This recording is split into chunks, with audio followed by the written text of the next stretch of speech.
एक प्लीज बात याद रखना कॉस्को की, इसके अंदर फंडा क्या है कि उनको फुटफॉल इंक्रीज करना है। वो लोग ना रिटर्न में जो बंदा आता है ना रिटर्न करने, कॉस्को के अंदर एक मशहूर है कि अगर एक बार आप कॉस्ट में घुस गए तो 200 300 400 डॉलर कहीं नहीं गए, इतनी मशहूर बात है, आप किसी से पूछ लेना। और there are people who basically think around it, जैसे कुछ फ्रेंड्स हैं कहते हैं हम लोग कॉस्को के अंदर जाते हैं ना, चाहे जो काट लेते ही नहीं, हाथ में जितना सामान आएगा बस वही लेकर आएंगे। मतलब कॉस्को इतना वेल डिजाइंड है ना कि आप उठा ही नहीं, आप हो ही नहीं सकता कि आप 200 300 डॉलर खर्चे बिना बाहर आ जाओ।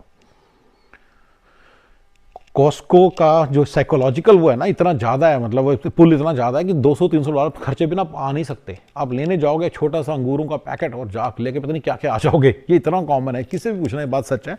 लेकिन इसलिए कई लोग ये स्ट्रैटेजी बनाते हैं कि बस हमने चाहे जो हो जाए, और जो हाथों में जाते हैं ना, हस्बैंड वाइफ गए तो चारों हाथों दोनों हाथों में पता नहीं क्या क्या भर के ले आते हैं।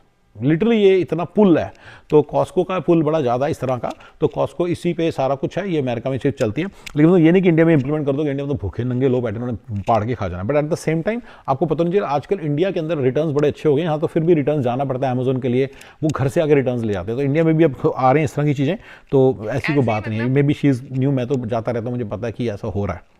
अगली चीज बच्चों के स्नैक्स का भी, आप बच्चों के लिए स्नैक्स लाते हो, बच्चे को नहीं अच्छा लगा तो आप उसे रिटर्न कर सकते हो कि मेरे बच्चे को पसंद नहीं आया। और लास्ट पॉइंट, यहाँ पे ना सब छोटे बड़ों को नाम से बुलाते हैं, चाहे वो 10 साल का बच्चा हो और वो हाँ, सारे छोटे बड़ों को पर अमेरिकन सिस्टम्स में, हमारा देसी सिस्टम है यहाँ पे 1000 फैमिलीज होंगी सैक्रामेंटो में जो रूटीनली मिलती हैं एक दूसरे से ना, यू कैन से वो पार्टी लवर्स हैं।